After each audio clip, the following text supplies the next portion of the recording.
देश की जनता बीजेपी को 400 पार नहीं सीधा तड़ी पार करेगी, आदित्य ठाकरे ने कहा। मुंबई गोरेगांव एमजी रोड के आजाद मैदान में युवाओं को सही मायने में प्रदेश ही नहीं बल्कि देश भर में बदलाव लाने के लिए कमर कस ली है, जिसके लिए आज डॉक्टर बाबा साहेब अम्बेडकर की जयंती पर युवाओं ने अमोल भाइयों को विजय बनाकर समाज में बदलाव लाएंगे।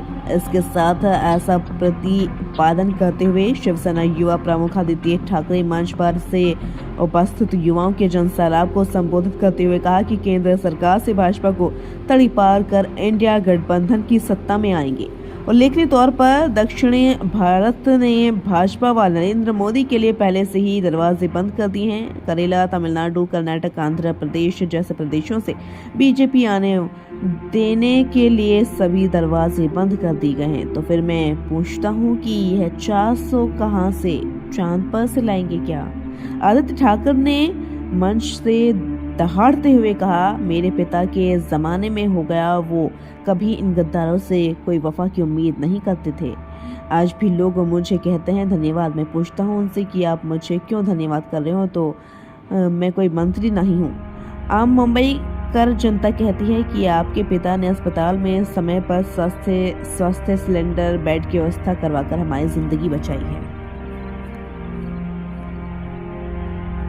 देश भारत देश तरुणाईचा घटक आहे आणि त्यामुळे एवढ्या प्रचंड मोठ्या संख्येने ज्या तरुणी युवतींची संख्या ज्या उमेदवाराबरोबर आहे त्या उमेदवाराचा विजय हा निश्चित आहे हे आपण या ठिकाणी सांगण्यासाठी अमोल भैयाला या ठिकाणी फार मोठा आधार देण्यासाठी आपण आदित्यजींच्या उपस्थितीमध्ये या आझाद मैदानामध्ये आपण सर्व जाऊ। ही लढाई मी मगाशी वरुण सरदेसाई यांचं भाषण ऐकत होतो।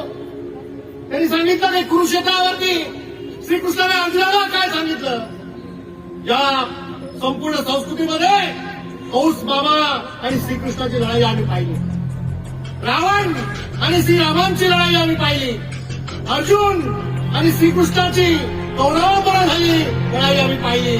पण या कलियुगामध्ये याच देशामध्ये या भारत देशाच्या पायी पडून एका बाजूला हुकुमशाह आणि दुसऱ्या बाजूला सर्वसामान्य जनता, या सर्वसामान्य जनतेला डॉक्टर बाबासाहेब आंबेडकरांनी संविधानाच्या रूपाने सगळे अधिकार दिले। ते संविधान संपवण्यासाठी जे हुकुमशाह प्रयत्न करतायत त्यांच्या छातडावरती महायुतीचा आणि भारत देशाचा झेंडा लोळण्यासाठी ही लढाई आहे। आणि म्हणून ते संविधान वाचवण्यासाठी आपल्याला महाविकास आघाडीच्या उमेदवाराला विजयी करायचं होय।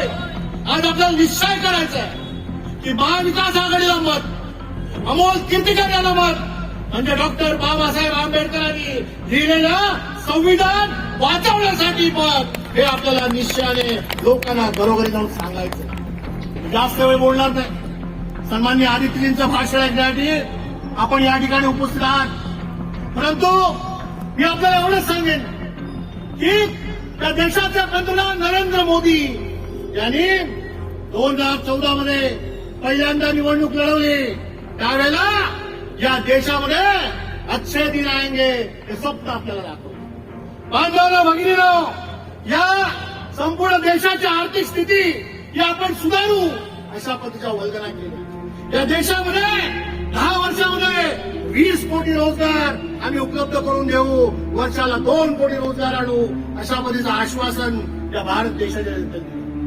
परिस्थिती काय आहे? हा देश कर्जाच्या खाईत बुडलेल्या जगातील टॉप 10 देशामध्ये हा भारत देशाचा नंबर लागतो। हे या हिंदुस्थानचं आणि भारताचं दुर्दैव आहे।